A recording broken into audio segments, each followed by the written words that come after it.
The Locked On Podcast Network presents the NFL Big 3 in 30. The three biggest stories in the NFL from our local experts at the Locked On Podcast Network. We bring you the real story, why it matters, what's next, who wins the big game, and more, all in 30 minutes. The NFL Big 3 in 30 starts now with the biggest story in the NFL. The Vikings are going across the pond 2 weeks in a row. You are Locked On Vikings, your daily Minnesota Vikings podcast. The Vikings are, according to several reports and then later confirmed by the NFL itself, going across the pond twice. Well, not two separate trips. The Vikings are going to play two international games this year. Week 4, they will travel to Dublin and play at Droke Stadium against the Steelers. And then week 5, they will play at Tottenham against the Browns. They played at Tottenham before. They've actually played the Browns before. It was at Wembley. You might remember that one, 2017. That was an 0-16 year for the Browns. Hopefully this one goes a little better for them. Not hopefully. Screw the Browns. I don't like them. I would love to see them go 0-17 again. Everybody involved in that organization should be canned. For more thoughts on AFC North teams, go listen to Locked On NFL today. The international push from the NFL has been growing and growing and growing, of course, and last year was the first time a team did do a 2-game stint abroad. It was the Jacksonville Jaguars. They played 2 games in London. They must have liked it because the Vikings are doing it again. Like it must have been a positive experience. And there are a few implications to this. And then tomorrow we'll go break down the whole schedule. By the way, tomorrow you're going to want to be live with me when the schedule comes out. Once the whole schedule is released, I am going to do a live show breaking everything down. And you're going to want to be on YouTube for that. So, sources say I got a little something planned. Anyways, the draw of these international games, of course, you're getting a bigger audience and all that stuff. But obviously, there's this huge burden on the organization. The travel, the change in time zones, the burden on the players, not to mention the logistical burden, getting the right equipment out there. Like one thing that might happen, and you might remember some issues with like footing in London last year when the Vikings played there against the Jets. And one of the things about that is like, you're bringing a lot of stuff all the way across. You might not bring 2 or 3 different cleat options for all 48 active players on that plane. And especially for 2 games, you probably need to bring all 53 because who knows who's getting hurt, right? And maybe some practice. Like everybody's not bringing 3 pairs of shoes. It's an international trip, and it like that becomes a real like shipping expense. So that kind of stuff can be really difficult.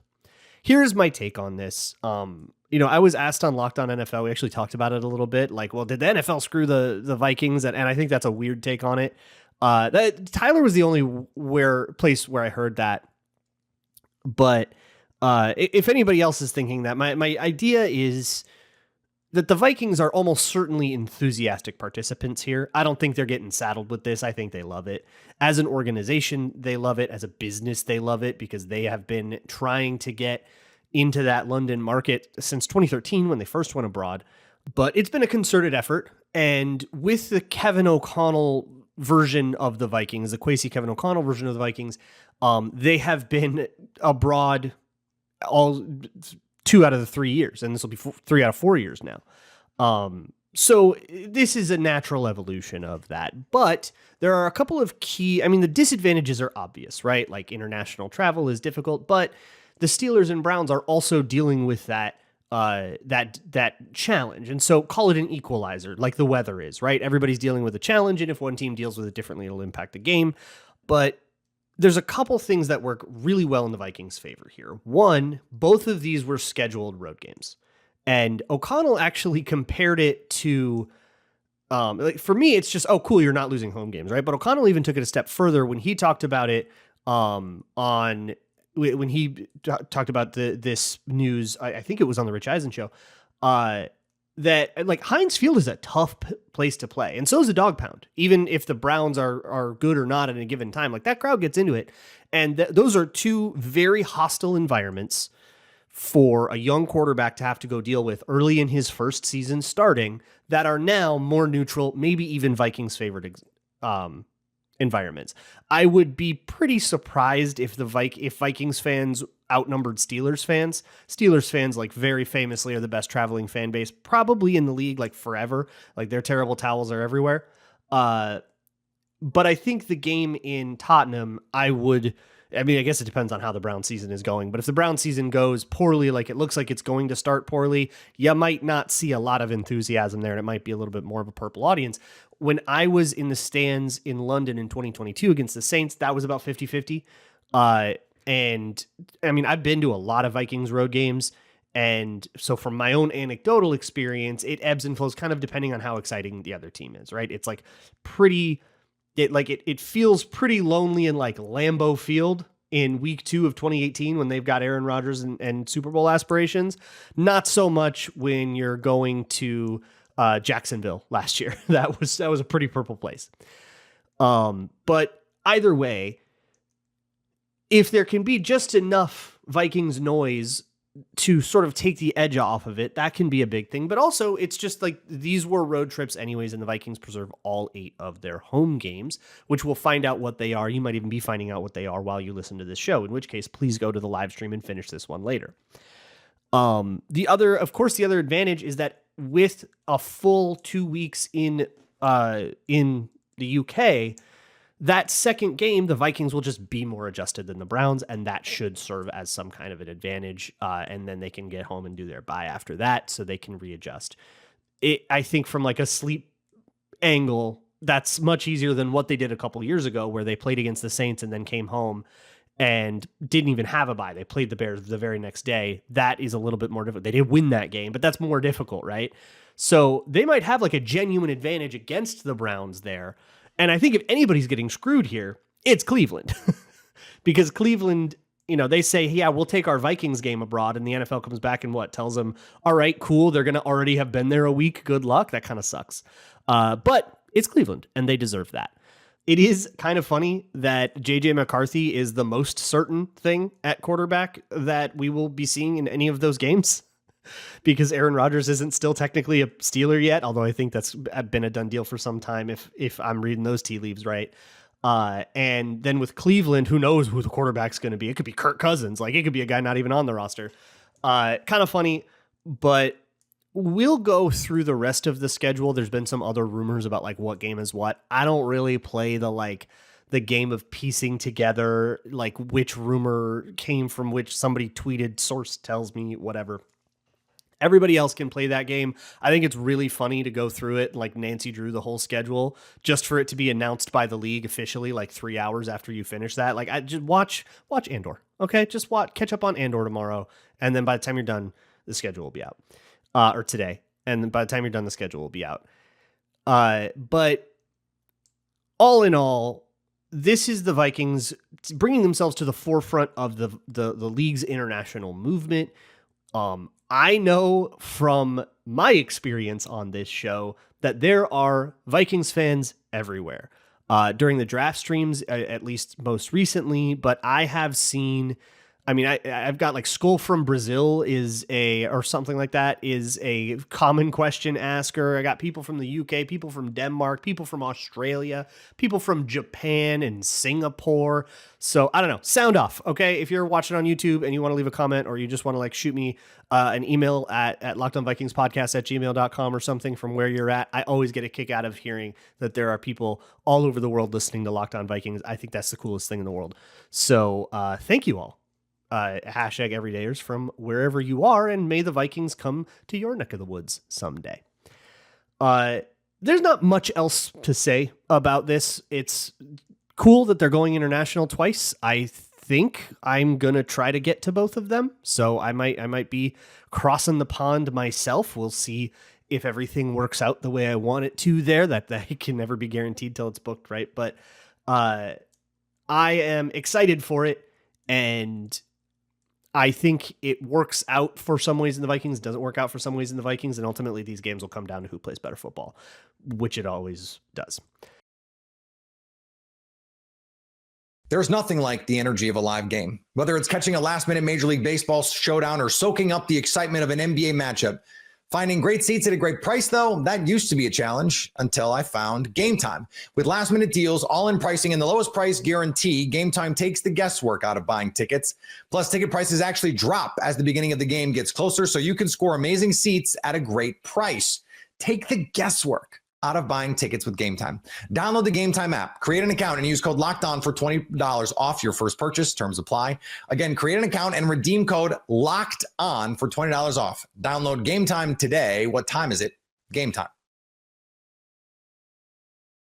Trey Hendrickson made a surprise appearance for the Cincinnati Bengals offseason program, but it wasn't to practice. You are Locked On Bengals, your daily Cincinnati Bengals podcast. Let's dive in to the Trey Hendrickson remarks today. First off, a surprise that he shows up, that he's at Paycor at all.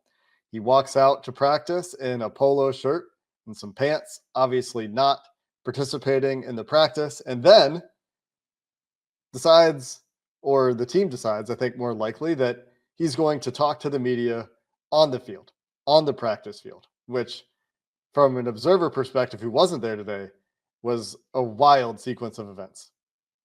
Yeah, I wasn't expecting to hear from Trey today. Obviously, we saw his statement yesterday. I didn't know he was going to be there.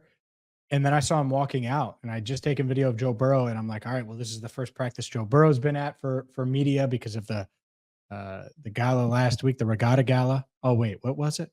Anyways, don't answer. It was a joke.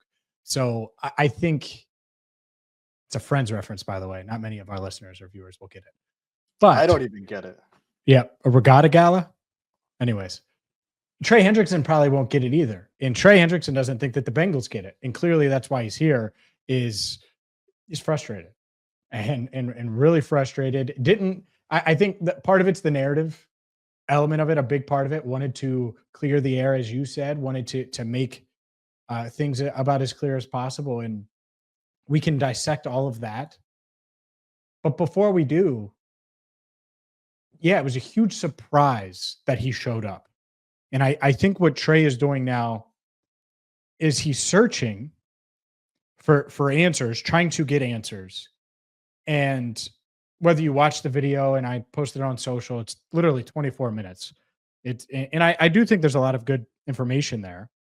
But I think he wants to make it clear, whether it came through or not, that, hey, this needs to be solved. There needs to be urgency. I don't know why there isn't urgency, but there needs to be urgency. We need to figure this out one way or another.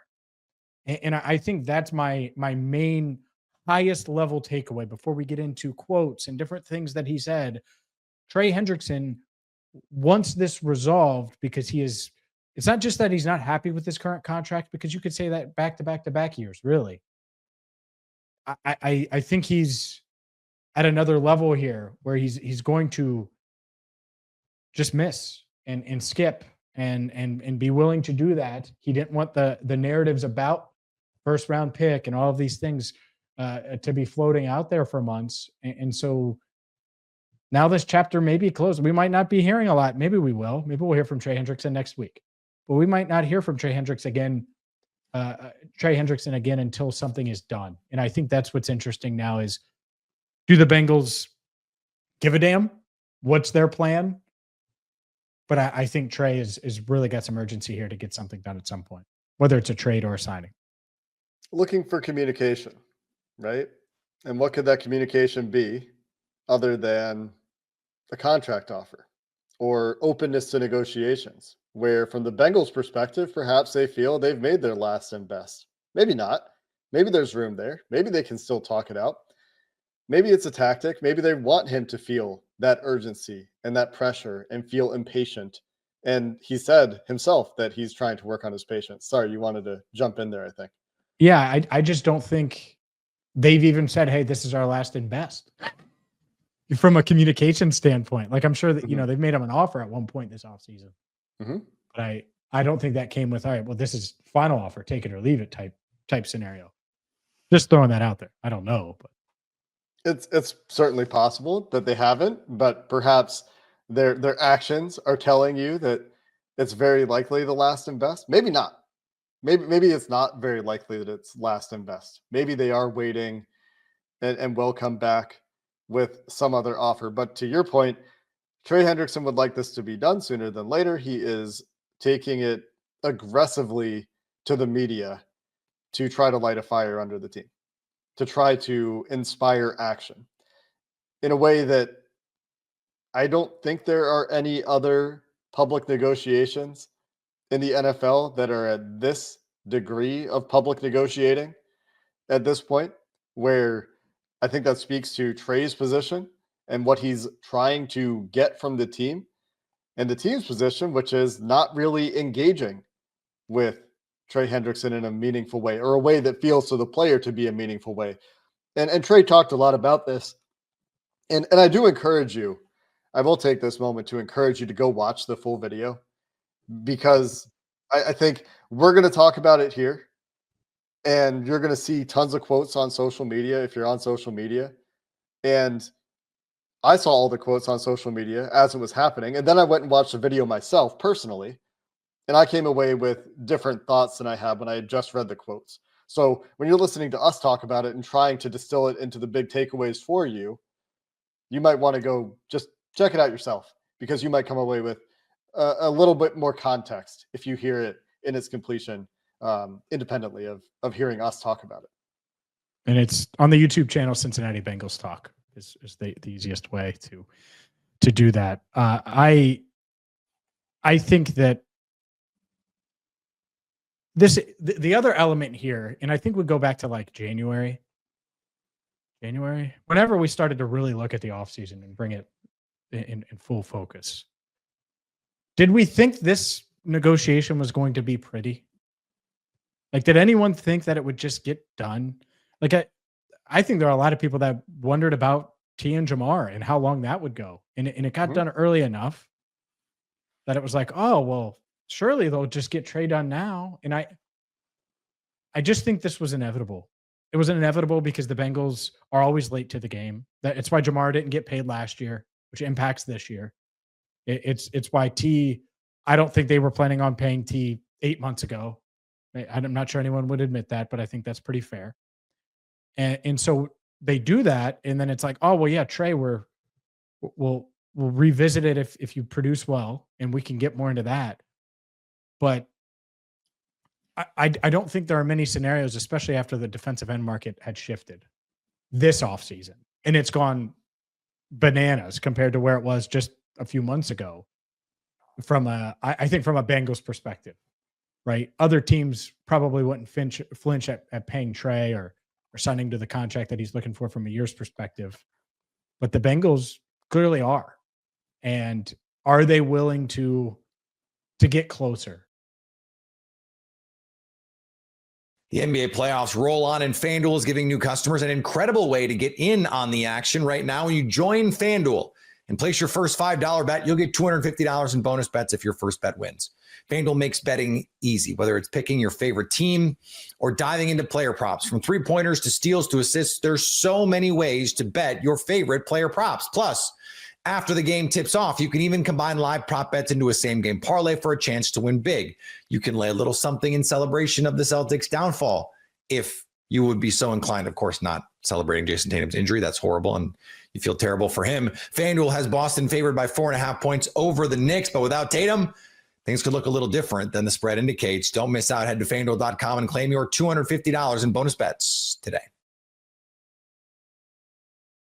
The Baltimore Ravens got heartbreaking injury news on Tuesday. You are Locked On Ravens, your daily Baltimore Ravens podcast. This certainly has taken a turn from what I initially had planned for us. The unfortunate news, Ardarius Washington dropped about 7 o'clock p.m. Eastern time on Tuesday. He has been lost for most, if not all, of the season with a torn Achilles. Just, first of all, gutted for Ardarius. Thoughts and prayers out to him and wishing him a speedy recovery. But, you know, what were your initial thoughts and reactions when you first saw this news come across your timeline?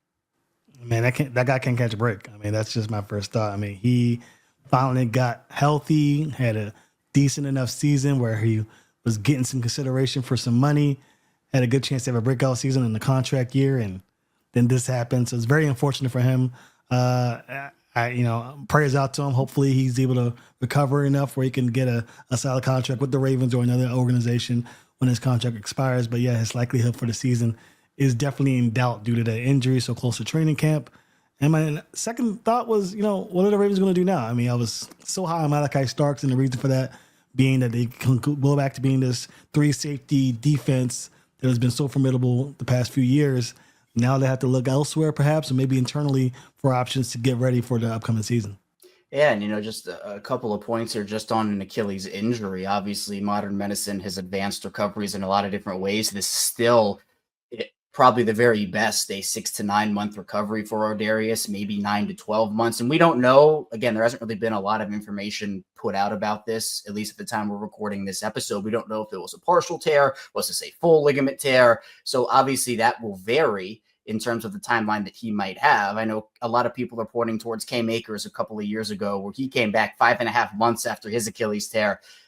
He didn't really look the same there. I know people point to Kobe Bryant's injury as well. He wasn't supposed to be back at that point either. And, Baltimore generally does take the conservative route when it comes to these timelines and making sure they're not getting anybody on the field prematurely. One, because it doesn't help the player, obviously, and it doesn't help themselves either. You don't want a player out there that can't perform to his maximum ability, and it's just not fair to the player to have him out there playing when he clearly is not himself or 100% healthy. So I'm personally not expecting to see Ardarius. It would be a very pleasant surprise if he was out there, but again, he would have to feel like himself. And Sam, honestly, it kind of reminds me of Keaton Mitchell a little bit, where even if he was back, it might still take him a little bit of time to trust himself. So it does look like Baltimore is going to have to pivot. It's unfortunate based off of what we saw Darius do last season, and that was the break he caught.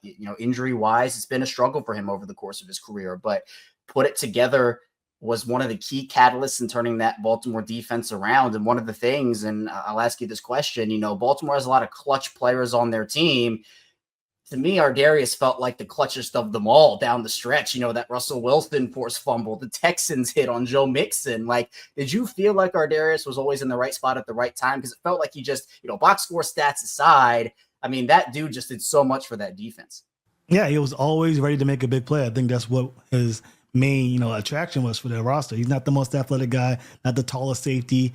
He's just a guy that can hit hard and a guy that can be where the ball is when the ball is thrown or when the ball is received by the running back. I mean, he's just that type of player. So definitely a guy they're going to miss. They're going to want to make sure they have a guy that is another heat-seeking missile, somebody that can get to the ball carrier, get to the ball when necessary. But yeah, that was his MO, is to be that guy that will be there when the Ravens needed him the most. And that defense certainly could use a safety like that. They're glad they got that out of him last year, and they were hopeful for another return in 2025. Unfortunately, that's not going to be the case. Yeah, and I think it's awful for Ardarius, obviously, with his contract situation. And you mentioned, Sam, earlier about how, it really reminds me of a J.K. Dobbins situation where, he was fighting for a contract. Health was the big issue with J.K. Tears his Achilles week 1, and he had to sign a prove-it deal with Los Angeles, where he did prove what we all knew, which was he's a very talented player. But that thing, it keeps with you over the course of your career. It follows you. Some outside options within the organization are certainly a possibility here. Right now, and we'll talk about internal options in the second part of the show, your safety room is Kyle Hamilton, Malachi Starks, Bo Braid, and Sanusi Kane. It would feel like Baltimore would want to add to that. Now, the available free agents, I said this on the live stream I did yesterday. I'm just going to put this out here right now. Marcus Williams is not coming back, all right? He's on this list. No. I don't even think he's eligible to come back. I literally don't think Baltimore can sign him for a full year. So that is just out of the equation. We're not going to talk about that. Others, though, Justin Simmons is a popular name. Julian Blackmon is a popular name from the Colts. Jordan Whitehead, Quandre Diggs, old friend Chuck Clark. You have Jordan Poyer, Kayvon Wallace, Marcus May. So it's not the best list of safeties I've ever seen, right? Certainly the Ravens aren't looking for another Kyle Hamilton addition, but just for someone to replace that skill set. Does anyone immediately pop out to you with that list I just mentioned? Well, there's a reason why they're free agents, right? I mean, they're not, talented enough to be on the team right now. Doesn't mean it doesn't have much to contribute to an organization. Justin Simmons obviously is the name that'll come to mind. He's a little versatile. He's played a lot of strong safety in his career, a lot in Denver. He's played some free safety. He's that guy that can be rangy and be that guy that gets in the thick of things in the line of scrimmage. Maybe not as much as Kyle Hamilton is, or maybe even Ardarius Washington to that effect, but he is versatile enough to play that position. I think they wouldn't miss much of a beat Chuck Clark's another interesting name. I don't know if the love lost between the two, considering the contract situation, may be a little difficult, but there is familiarity there. It wouldn't take much for him to get acclimated to the defense, so I think he'll be another option. And I think to me, the important part about a Simmons, and this honestly, we were having the same conversation last year because everybody wanted the Ravens to sign Justin Simmons last year too. To me, it's just going to come down to money and role. Like obviously Simmons is the best safety available. I think it'd be awesome if the Ravens would bring him in, but he signed a $7.5 million contract with Atlanta last year.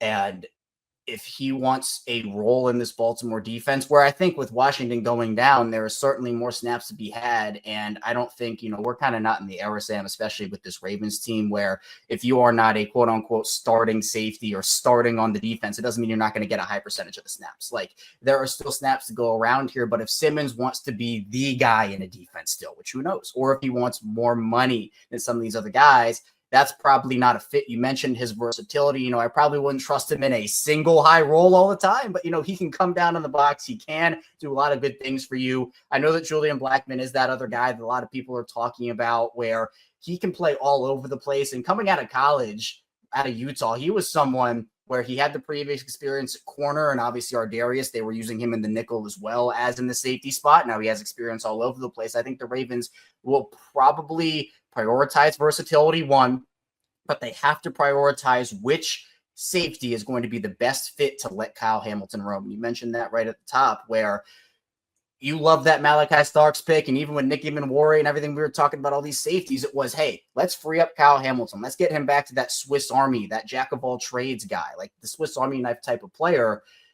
Justin Simmons can do that for you. So can Julian Blackmon. But I think the versatility, I wouldn't even be mad at a guy like a Quandre Diggs, for example, who has that versatility. I think it will just come down to a balance for them. Do they want to spend all this money on a safety? Because we've talked about it, Sam. It's not just safety now. We've talked about them getting a fit defensive lineman for a little while, maybe a couple of other depth signings here that like to carry in some cap space. So if Simmons and Blackmon are at the top end of that price range, they might have to settle in quotation marks for a guy like a Quandre Diggs, which would not be the worst option in my opinion. You mentioned Chuck Clark and the comments he had for Baltimore once he signed with the Jets. Yvonne Wallace has some versatility as well. I'm not sure. I mean, Jordan Whitehead also is solid. I'm not sure I'd kind of dip into that pool of like the mid 30 guys, like a Jordan Poyer, Rodney McLeod, etc. But I wouldn't. How much capital are you putting into this for Ardarius Washington's replacement if they do go outside the organization? That's a very interesting question. Yeah, and it depends on how excited they were for the concept of having Kyle Hamilton be that big nickel guy. Are they willing to spend $5 million on a safety who is still a free agent? Probably they can barter and get something lower in the $2 to $3 million range. I think they'd be happy with that. Certainly not over $7 million. Not paying for a safety when you already have two bona fide safeties in Kyle Hamilton and Malachi Starks, who you just spent a first round draft pick on. These safeties can price themselves out of the Ravens, price range, so to speak, as far as what they're able to bring in, because they do have some talent inside. I'm sure we'll talk about later on inside the facility that could, take a couple of snaps away. But I think the Ravens will be better served if they get an proven safety. I know they've had difficulties with free agent safeties in the past. We just talked about Marcus Williams, Eddie Jackson. They haven't had much success. So I will hope the Ravens do their due diligence in making sure whoever comes in is the proper fit, who's ready to be that third safety. But yeah, I'm not sure the Ravens are going to be spending too much money on this. $5 million max. I mean, more than that, I think you're kind of pushing it. Yeah, I wouldn't expect them to either. And honestly, I think that might push them out of Simmons in his range. As we know, he will wait until the proper opportunity presents itself for him. We saw that last year with Atlanta. And I would be fine with them settling for a Diggs or a Clark, or even, Von Bell was someone who had a couple of good years in Cincinnati, obviously was a Saints guy before then. And he's bounced around a little bit. Baltimore does not need the best safety in the world to come in and replace Ardarius Washington, but I do think they need a veteran option. And I talked about this on the live stream as well that I had yesterday. If you want to trust some of these guys internally, which we'll get to, that's completely fine. I like the internal guys, but you can't bank on the fact that it's going to work. And if it doesn't work, you need to have, I think, a safety blanket, an option. if it doesn't work out that way, someone who has experience. So even if you don't plan to use the guy, and again, I think this will probably eliminate, if you have this mindset, a Justin Simmons, Julian Blackmon, Jordan Whitehead, some of those top options, you would need to find someone who is okay being a backup while the other internal options get those snaps. But if it doesn't work out for those guys, having a veteran who you can at least throw out there and try it. Like, that's some of the things that Baltimore didn't have last season, where they signed Eddie Jackson. It didn't work. Marcus Williams, they exhausted all their options before the midway point or just after the midpoint through the year. The option of a veteran safety, regardless of who it is, I think should be brought in. Doesn't have to be the best, but it just has to be someone, in my opinion. Yeah, absolutely. It doesn't have to be like a bona fide all-pro safety to come in there. Darius Washington, as good as he was last year, he wasn't an all-pro safety. He wasn't a bona fide Hall of Famer out there, but having somebody that you can count on, depend on third and long, who's not going to make the pivotal mistake, is going to screw up and keep an open lane for Jamar Chase to make it a 55-54 game in Monday Night Football or what have you. Getting a safety like that to come in and really solidify the group is important. Not so much knock your socks off of his athleticism or playmaking ability, but somebody can go out there and play football. So I think that should be the Ravens' mindset. If it's Justin Simmons, great, that's awesome. His pedigree, but if not, there's other guys on there that I think can do the job. It's just that the front office has to go out there and make sure they make the right decision. Yeah, Simmons would be great. Julian Blackmon would be great. I think Jordan Whitehead would be great. Quandre Diggs. Like, you have options here. I remember even during that Marcus Williams offseason, there were rumblings about Tyrann Mathieu and Marcus May. They ended up going with Williams, and, that went the way it did. But, there are still solid options for you. And you're right, Sam. They didn't lose Kyle Hamilton. They didn't lose Roquan Smith or Marlon Humphrey. Ardarius is certainly a loss, and I'm not trying to diminish that. But there are pathways for the Ravens to certainly overcome this in multiple different ways.